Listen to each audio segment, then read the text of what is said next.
Welcome to Annam's Health Recipes. இன்னைக்கு விளாம்பழ juice எப்படி செய்வோம்னு பார்ப்போம். இதுக்கு தேவையானது விளாம்பழம், வெல்லம், அப்புறம் கொஞ்சம் அதை அரைக்கிறதுக்கு தண்ணி, காரத்துக்கு வேணும்னா மிளகுத்தூள் கொஞ்சம் சேர்த்துக்கலாம் டேஸ்ட்டுக்கு. நான் இப்போ இது ரெண்டையும் வச்சு செய்ய போகிறேன். இப்போ எப்படி செய்யலான்னு பார்ப்போம். விளாம்பழம் எப்படி பழுத்திருக்குன்னு பார்க்கணுன்னா, இது அப்படியே தூக்கி பார்த்தா வெயிட்லெஸ்ஸாக இருக்கும், இப்படி ஆடும். பழம் இல்லாதது வெயிட்டாக இருக்கும். இப்போ இதை அப்படியே கல்லில் தட்டுனா உடஞ்சிரும். இப்போ உடைச்சது பாருங்கள், இந்த மாதிரி இருக்கணும். சிலது பூசணை பூத்த மாதிரி இருக்கும், அப்படி உள்ளதை தூக்கி போட்டுறணும். இந்த மாதிரி ப்ரௌன் கலராக நல்லா பழுத்திருக்கிறத தான் நம்ம சாப்பிடணும். இப்போ இதை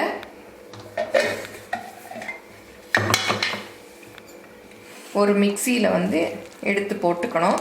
இந்த விதையும் நல்லது தான். சிலர் என்ன பண்ணுவாங்கன்னா, இதை நம்ம புளியெல்லாம் தண்ணி ஊற்றி ஊற வச்சு வடிகட்டுறோம் இல்லையா, அந்த மாதிரி இதில் தண்ணி ஊற்றி அப்படியே களைஞ்சி அதை ஜூஸாக எடுத்துருவாங்க.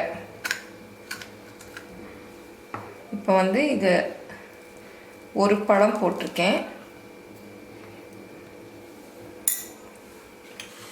இதோட வெல்லம் நமக்கு எவ்வளோ தேவையோ இனிப்பு,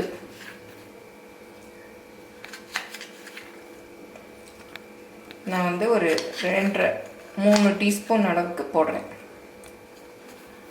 அது விளாம்பழம் எப்படி புளிப்பாக இருக்கோ அதை பார்த்து நம்ம போட்டுக்கலாம். பத்தலைன்னா கூட அப்புறம் கொஞ்சம் போட்டுக்கலாம். ஃபஸ்ட்டு இதை அரைச்சிட்டு கொஞ்சமாக தண்ணி ஊற்றி அப்புறம் நம்ம தண்ணியை சேர்த்துக்கலாம். இப்போ அரைச்சாச்சு, நல்லா திக்காக இருக்குது. இதை அப்படியே சர்விங் கிளாஸில் ஊற்றிட்டு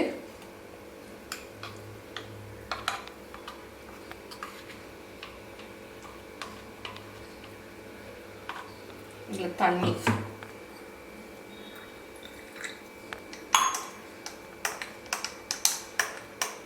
இது இந்த ஜூஸ் நல்லா திக்காக தான் இருக்கும்.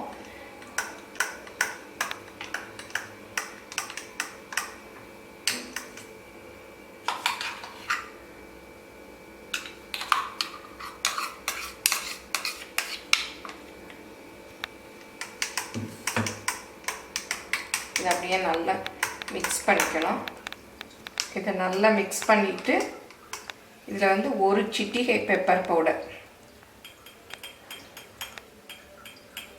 இது இவ்வளோதான், இந்த அளவு போட்டு அப்படியே நல்லா மிக்ஸ் பண்ணிடணும்.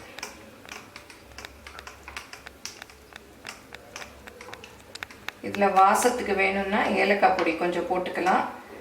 நான் விளாம்பழத்தோட வாசமே எனக்கு பிடிச்சிருக்கு, அதனால் அப்படி ப்ளைனாக விட்டுட்டேன். இதில் விட்டமின் சி அதிகமாக இருக்குது. அதுவும் இல்லாமல் இது உடம்போட சூட்டை தணித்து குளிர்ச்சி தரக்கூடியது. இந்த விளாம்பழ ஜூஸை எல்லோரும் செஞ்சு பாருங்கள். உங்களோட கமெண்ட்ஸை எங்களோட ஷேர் பண்ணுங்கள். தேங்க்யூ. இந்த ரெசிபி பிடிச்சிருந்தா லைக் பண்ணுங்க, ஷேர் பண்ணுங்க, சப்ஸ்கிரைப் பண்ணுங்க. தேங்க்யூ.